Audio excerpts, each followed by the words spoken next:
ਵਾਹਿਗੁਰੂ ਜੀ ਕਾ ਖਾਲਸਾ ਵਾਹਿਗੁਰੂ ਜੀ ਕੀ फतेह। Shri Guru Tegh Bahadur senior secondary school Mahangapur Kheri UP की ओर से साहिबजादों के उस बलिदान को नमन जो हमें साहस और सच्चाई का मार्ग दिखाता है। आज का इतिहास है छोटे साहिबजादों यानी छोटे साहिबजादों के इतिहास, गुरु गोबिंद सिंह के उस परिवार के बारे में। जो ये इतिहास उस समय का है जब दिल्ली सल्तनत का बादशाह औरंगजेब एक बहुत ही कपटी था और उनके द्वारा ये जो जुल्म किया गया है उस जुल्म की दास्तान आज मैं आपके सामने प्रस्तुत कर रहा हूँ। आनंदपुर के किले के बाहर गुरु गोबिंद सिंह के बहादुर सिंह और मुगल फौजों के बीच में कई महीनों तक युद्ध होता रहा और जब कई महीनों के बीच में युद्ध होने के बाद में फौजों को अभी काफ़ी नुकसान हो गया और तभी औरंगजेब की तरफ से गुरु गोबिंद सिंह को एक संदेश भेजा जाता है और कहा जाता है कि हम कुरान की कसम खाते हैं और अगर आप ये किला छोड़ दें तो हम आपको बिना किसी रोक टोक के यहाँ से जाने दिया जाएगा। और ये फतवा देखकर गुरु गोबिंद सिंह जी को इन पे पहले ही शक था, लेकिन इस बात को आजमाने के लिए गुरु गोबिंद सिंह जी ने अपने सिंहों की बात मानते हुए और किले को छोड़ने के लिए निर्णय लिया। अब इसके बाद में जिन पर हमला कर दिया और सरसा नदी के किनारे घमसान लड़ाई छिड़ पड़ी और गुरुजी की फौज ने डटकर इसका मुकाबला किया। एक एक सिंह ने कई मुगल सिपाहियों को मार मुकाया और इसी भगती हुई जंग के बीच में गुरुजी का सारा परिवार एक दूसरे से बिछड़ गया। छोटे साहिबजादे जोरावर सिंह जी, साहिबजादा फतेह सिंह जी अपनी दादी माता गुजर जी के साथ में चले गए। बिखरे रास्तों पे निकलते हुए घने जंगलों के बीच में दादे अपनी प्यारी दादी माता के साथ में चलते रहे और पाठ करते गए बिना किसी डर के। उन्हें ऐसा लग रहा था जैसे कि कुछ हुआ ही ना हो और अपनी दादी जी के साथ में पाठ करते हुए उन्होंने इस सफ़र को काफ़ी कम कर लिया और अब आगे चलते गए। ये देखिए साहिबजादे अपनी दादी जी के साथ जंगलों के बीच में जा रहे हैं। शेर भी दिख रहा है, सांप भी दिख रहे हैं। देखिए कितनी जानवरों, कोई भी डर इनके चेहरे पे नज़र नहीं आ रहा है, बेखौफ चल रहे हैं। अब देखिए इसके बाद में इन साथ में और दूसरी तरफ गुरु गोबिंद सिंह जी अपने दो बड़े साहिबजादे बाबा अजीत सिंह और बाबा जुझार सिंह को लेकर एक दूसरी जगह पे जो रोपड़ के ज़िले में एक चमकौर की गढ़ी है वहाँ पर पहुँच जाते हैं। इधर अब लंबे सफ़र के बाद में माता जी और छोटे साहिबजादे कुम्मा मास्की की झुग्गी के पास पहुंचते हैं और कुम्मा मास्की ये देखकर बहुत खुश होता है और माता जी को नमस्कार करते हैं और उनको रात के समय अपने यहाँ विश्राम करने के लिए कहते हैं। माता जी इस बात को देखकर बहुत खुश होती हैं और वहीं पे कुम्मा मास्की जी की झुग्गी में विश्राम करने के लिए रुक जाती हैं और वहीं पे एक माता लक्ष्मी नाम की औरत के पास जो भी कुछ था उन्होंने माताजी और उनके पोतों को लंगर के रूप में छिकाया। दूसरे दिन गुरुजी के लंगर का एक सेवादार गंगू ब्राह्मण ये संदेश सुनकर माताजी के पास आ जाता है और हाथ जोड़ के कहता है कि माताजी आप हमारे साथ खेड़ी गांव चलो, यहाँ पर आपको कोई भी दिक्कत नहीं होगी और वहाँ पे जाकर आप आराम से रह सकते हैं।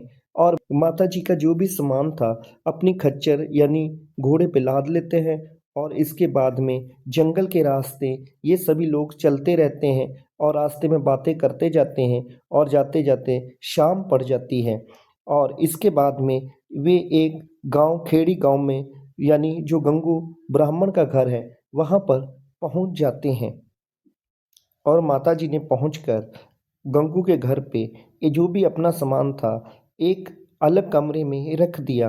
दोनों साहबजादों के कपड़े बदलवाए और बिस्तर ठीक किए और तीनों ने मिलकर रह राय साहब का पाठ किया। काम करने के लिए लेट गए। रात को धीरे धीरे कदमों से गंगू के मन में बेईमानी आ गई। गंगू ने क्या किया, गंगू ने जब इन बच्चों को और माताजी को सोए हुए देखा तो उनके मन में ये विचार आया कि इनके पास में इतना सोना धन दौलत पड़ा है, क्यों ना मैं इसे लूट लूँ।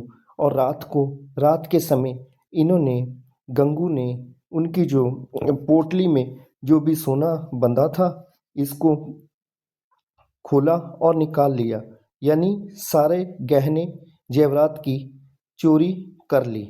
जब दिन चढ़ा तो माताजी ने गंगू से पूछा कि बाहरला दरवाजा तो बंद था, तो अंदर से ये मेरी मोहरें किसने निकाली। ये बात सुनकर गंगू एक के मन में बेईमानी थी, जिसने ये सोने की मोहरें छुपाई थी। और ये बात सुनकर बाहर निकलकर जोर जोर से शोर मचाने लगा, कहने लगा चोरी हो गई, चोरी हो गई। और ये बात सुनकर माताजी ने गंगू को अंदर बुलाया और समझाया, कहा कि गंगू ऐसा मत करो, जो मोहरें हैं वो तुम रख लो, लेकिन तुम ऐसी बात मत करो जिससे कि पूरी सरकार हमारे खिलाफ चल रही है, और आप ऐसा ना करो। इतनी बात सुनकर गंगू और तेज चिल्लाने लगा, के मन में बेईमानी आ गई।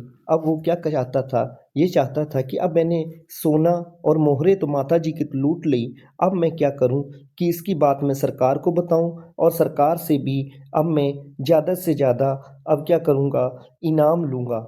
और ये बात सुनकर वो सीधा मोरिंडा चला जाता है। मोरिंडा कोतवाल के पास में गया और कोतवाल से वो कहने लगा कि कोतवाल साहब, गुरु गोबिंद सिंह जी की माताजी और उनके छोटे बच्चे दोनों मेरे घर पे छिपे हुए हैं, आप उनको पकड़ लें। ये बात सुनकर कोतवाल बहुत खुश होता है। गंगू के साथ में उनके कोतवाल के सिपाही माता जी को पकड़ने के लिए खेड़ी गांव पहुंच जाते हैं। ये बात देखकर सभी लोग अचंभ रह जाते हैं। सारे गांव की भीड़ बाहर खड़ी हो जाती हैं। ये गंगू पापी ने ये क्या किया, इन छोटे बच्चों और माता जी का क्या कसूर था, इसको ऐसा नहीं करना चाहिए था। कोतवाल के सिपाही माताजी और बच्चों को चरपाई पर बैठे देखकर आगे आते हैं और उनको कहते हैं कि माताजी आप चलिए, क्योंकि आपको कोतवाल ने बुलाया हुआ है। माताजी ने दोनों बच्चों को गले में लिया और वहाँ से मोरिंडा के लिए चल देते हैं। रात के समय माताजी और साहिबजादों को मोरंडा की हवालात में रखा गया। शांति के पुंज माताजी गुजरी जी ने दोनों साहिबजादों को प्यार किया और उनको गुरु नानक देव जी के सिखों की बहादुरी के कारनामे के किस्से सुनाती रहीं, और गुरु अर्जन देव जी और गुरु तेग बहादुर जी की कहानियाँ सुनाती रहीं, जिससे कि मेरे पोते डोले ना किसी तरह से। दूसरे दिन माताजी और दोनों साहिबजादों को एक बैलगाड़ी पर बैठालकर उनको बस्सी के थाने में ले जाया गया। लोगों की भीड़ भी साथ साथ में चलती गई। इस दृश्य को देखकर लोग बहुत हैरान थे। रात में सरहंद में पहुंचकर माताजी और साहिबजादों को ठंडे बुर्ज में रखा गया। यहाँ पर चारों तरफ से शीतलहर चल रही थी। भाई मोती राम मेहरा, जो कि माताजी और दोनों साहिबजादों को अपनी जान हथेली पे रख के ठंडे बुर्ज में दूध पहुंचाया और उनको दूध पिलाया। साहिबजादे माताजी से अपने गुरुओं पीरों की कहानियाँ अपनी दादी जी से सुनते रहे। दूसरे दिन नवाब के सिपाही ठंडे बुर्ज में पहुंचते हैं और माताजी को प्रणाम करने के बाद में कहते हैं कि इन बच्चों को नवाब की कचहरी में लेके जाना है, आप इनको हमारे साथ भेज दीजिए। माताजी ने उनसे पूछा कि इनका क्या दोष है, किस दोष में आप इनको लेके जा रहे हैं। तो उन्होंने कहा कि हमें क्या पता, जैसा आदेश वैसा पालन। दोनों साहबजादे पैदल ही नवाब वजीर खान की कचहरी की तरफ चल दिए। जब वो कचहरी पर पहुंचते हैं तो वो देखते हैं कि आगे जो है बड़ा गेट जो है बंद है और छोटा गेट खाली खोला गया है वजीर खान के द्वारा। उन्होंने ये देखा कि अगर इसमें हम निकलते हैं तो अगर सिर पहले जाएगा तो हमें झुकना पड़ेगा। और इन साहबजादों ने क्या किया, बड़ी ही होशियारी के साथ में अपने पहले सिर ना निकालकर अपने पैरों को पहले निकाला, और साहबजादे बिना सिर झुकाए वजीर खान की कचहरी में प्रवेश कर जाते हैं। नवाब वजीर की कचहरी लगी थी। साहिबजादों ने अंदर पहुंचते ही जोर से वाहिगुरु जी का खालसा वाहिगुरु जी की फतेह का जयकारा लगाया। इस जयकारे से पूरी कचहरी गूंज उठी। साहबजादे केसरी बाने और तलवारों के साथ बहुत ही ज्यादा सुंदर लग रहे थे। ये सब दृश्य देखकर वजीर खान ने उनको कहा, बच्चों, तुम लोग बहुत ही अच्छे लग रहे हो, आप लोग बहुत ही सुंदर हो। अगर आप लोग इस्लाम कबूल कर लो तो इस्लाम को बहुत फ़क्र होगा और आपको मुँह मांगी मुराद, धन, दौलत, आयाशी सब मिलेगा। तो साहिबजादों ने आगे क्या जवाब दिया?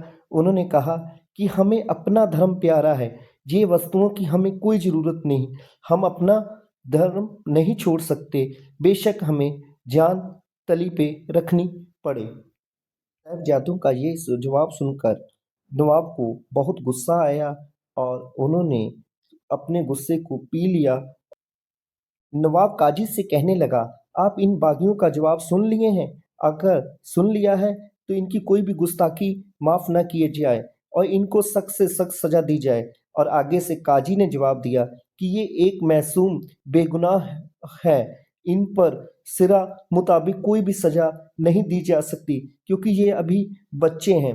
नवाब ने फिर कहा, क्यों नहीं सजा दी जा सकती? काजी ने कहा, पर इनका कोई जुर्म नहीं है जो कि हम इनको सजा दें। काजी का जवाब सुनकर नवाब बहुत हैरान हुआ। नवाब ने साहबजादों को समझाना शुरू किया। उनसे कहा कि आपकी उम्र बहुत छोटी है, आपको जन्नत भी नसीब होगी, आप इस्लाम कबूल कर लो।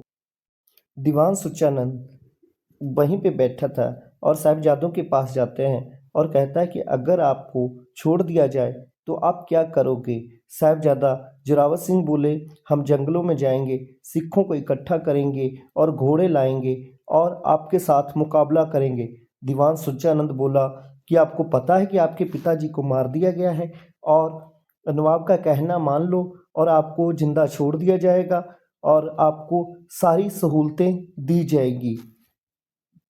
दोनों साहबजादे बोलते हैं एक साथ कि हमारे पिताजी को कौन मारने वाला है, वो एक समर्थ हैं, आपकी नसीहत की लोड़ नहीं, जब तक जालिम राज नष्ट नहीं हो जाता हम लोग लड़ते रहेंगे। नवाब काजी से कहने लगा, सुन लिया इन बागियों की गुस्ताखी भरा जवाब, इन मासूम ना समझो, इनको सजा दो। काजी ने जवाब दिया, इन मासूम बेगुनाहों का कोई कसूर नहीं, सिरा मुताबिक बाप के जुर्म की सजा बच्चों को नहीं दी जा सकती। नवाब ने फिर कहा, पर ये लोग भी तो बागी हैं, देखो कैसे ये जवाब दे रहे हैं। काजी ने कहा, पर इनका जुर्म तो कोई नहीं किया। ये बात सुनकर सुच्चानंद वजीर खान के पास आया और वजीर खान से कहने लगा कि आपने इनकी सबकी बातें सुन ली। सुच्चानंद ने आकर नवाब को कहा, सुन ली इनकी बात और आप इनको ज़्यादा से ज़्यादा सख्त से सख्त सज़ा दें, ये आपकी बात नहीं मानने वाले। और इसके बाद में ये बातें साहबजादे सुनते रहने। नवाब ने दीवान सुच्चानंद की बात पूरी सुनी और उसके बाद में जो वार्तालाप हुई उसको काजी को नवाब ने बताया और बच्चे बेपरवाही के साथ में खड़े और ये सब बातें सुन रहे थे। नवाब ने काजी को कहा कि करेंगे तो इनको सख्त से सख्त सजा दी जाए। अब नवाब और सुच्चानंद की बातों को सुनकर काजी दरबार में खड़ा होता है और ये कहता है कि ये बच्चे बगावत पर तुले हुए हैं, इनको जिंदा नींव में चिरने की सजा दी जाती है। ये बात सुनकर बच्चे बिल्कुल बेपरवाह खड़े रहे और वहाँ की जो भीड़ है वो देखकर बहुत दंग रह गई। बच्चों को दोबारा ठंडे बुर्ज में भेज दो। अब इन बच्चों को ठंडे बुर्ज में छोड़ दिया जाता है और बच्चे अपनी दादी जी के साथ में जाकर अपनी दादी जी को कचहरी में हुए सारे वार्तालाप को बताते हैं और माता गुजरी जी की आंखों में हंजू भर आते हैं और उन दोनों साहबजादों को घुट कर अपने गले के साथ में लगाती हैं और फिर वाहेगुरु का जाप करते हैं और ये कहते हैं कि वाहेगुरु आपके साथ अंग संग। दूसरे दिन फिर जब साहबजादे मुड़ नवाब की कचहरी में पेश होते हैं और नवाब उनसे पूछता है, क्यों बच्चों, आपने क्या इरादा बनाया? दीन कबूलोगे कि आपको जिंदा नीहों में चिना दिया जाए? दोनों साहबजादों ने निधड़क बोले कि हमें धर्म नहीं त्यागेंगे। और ये बात सुनकर नवाब अचंभित हो गया। उसका एक अहिलकार आगे आया और कहने लगा, हजूर, दिल्ली के शाही जलाद सिसाल बेग और विशाल बेग कचहरी में पेश हैं। इनका मुकदमे की आज तारीख है। आप इनको बरी कर दो और ये इन बच्चों को नीहों में जिंदा चिन देंगे। नवाब ने हुक्म दिया, इन जलादों का मुकदमा बर्खास्त किया जाता है और इन दोनों को इनके हवाले कर दिया जाए। जलादों ने आगे होके सलाम की और कहा, जो हुक्म हजूर का। सिपाही दोनों साहबजादों को कचहरी से बाहर ले आए और इतने में सारी भीड़ इकट्ठी हो गई। सभी लोग ये देखकर बहुत ही हैरान थे कि इन बच्चों का क्या कसूर, जो कि एक नवाब के द्वारा इनको सजा दी गई है, जो कि एक गलत है। इनको ऐसा नहीं करना चाहिए। और सभी लोगों के मुंहों पे हाथ रखे रह गए और बच्चे निडर भाव से आगे बढ़ते गए। अब साहबजादों को उस जगह पे लाया गया जहाँ पर दीवार चीनी जानी थी और उसारी जानी है। काजी भी वहाँ पे आ पहुँचे और दोनों साहबजादों को नई बनी रही दीवार के बीच में खड़ा किया गया। काजी ने उनको फिर कहा कि दीन कबूल कर लो, क्यों अपनी छोटी जिंद ऐसे गंवा रहे हो? जलादों ने भी उनको बहुत समझाने की कोशिश की और साहबजादे जलादों से साहबजादे कहने लगे कि आप जल्दी जल्दी दीवार को ऊंचा करो, इन पापियों का राज खत्म करो। और ये दोनों साहबजादे जपजी साहिब का पाठ करने लगे और जलाद दीवार को चिनने लगे। जब दीवार ना उनकी छाती तक पहुंची, तब काजी और नवाब दोनों साहबजादों के पास आते हैं और उनसे कहते हैं कि आपकी जान बख्श दी जाएगी, दीवार को तोड़ दिया जाएगा। आप बस एक बार, अभी भी आपके पास मौका है, इस्लाम को कबूल कर लो। साहबजादे बोले, हम अपना धर्म नहीं त्यागेंगे, मरना हमें कबूल है, मौत से हमें डर नहीं लगता। नवाब और काजी वहाँ पे दंग रह गए और आसपास के खड़े लोग भी ये बातें सुनकर आंखों में आंसू भर आए। दोनों साहबजादे पाठ करते रहें और आपस में ये बातें करते रहें कि हमारे दादाजी ने दिल्ली में जाकर हिंद धर्म के खातिर अपना शीश दे दिया और ये लोग हमें परख रहे हैं। हम लोग डरने वाले नहीं, हम मौत को कबूल करेंगे। और थोड़ी देर बाद क्या होता है कि दीवार नीचे गिर जाती है और छोटे साहबजादे बेहोश हो जाते हैं। ये देखकर जल्लाद भी घबरा गए, आपस में सलाह करने लगे कि अब ये तो आखिरले दमों पर है, अब दीवार को ऊंचे करने की कोई ज़रूरत नहीं, अब इनका ख़त्म किया जाए। अब क्या करते हैं जल्लाद, इनको दीवार के बीच से बाहर निकालकर ज़मीन पर लिटा देते हैं और इन साहबजादों को शहीद कर देते हैं। और इधर साहबजादे शहीद हुए, उधर माताजी गुजर कौर समाधि लगाकर अपने प्राण त्याग दिए। ये बात देखकर सभी लोग बहुत अचंभव रह गए, क्योंकि ऐसा पाप कभी नहीं हुआ कि सजा जो है छोटे बच्चों को दी गई और माता जी ने भी अपने श्वास त्याग दिए। मल उसी रात ही दीवान टोडरमल, जो एक जौहरी था, नवाब वजीर खान के पास पहुंचा और कहने लगा, नवाब साहब, इन बच्चों के संस्कार के लिए इजाज़त दी जाए। और नवाब आगे से कहने लगा, जितनी जगह चाहिए उतनी जगह पर मोहरे बिछा दो और वो जगह आपको मूल्य लेनी पड़ेगी।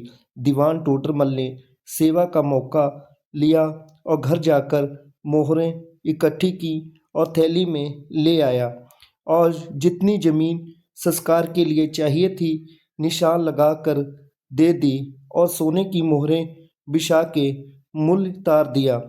माता गुजर जी और दोनों साहबजादों का बड़े सत्कार के साथ संस्कार किया गया हुआ था और साहबजादा फतेह सिंह जी की उम्र 5 साल 10 महीने थी, जिनका जन्म 1699 में हुआ था। इतने छोटे बच्चों ने इतने बड़े बुजुर्गों के से भी बढ़कर कारनामा कर दिखाया और इसीलिए इनको बाबा जोरावर सिंह जी और बाबा फतेह सिंह जी के नाम से जाना जाता है। वाहिगुरु जी का खालसा, वाहिगुरु जी की फतेह। अगर आपको ये मेरे द्वारा दी गई जानकारी अच्छी लगी हो तो आप इस चैनल को लाइक, सब्सक्राइब और शेयर ज़रूर कर दें।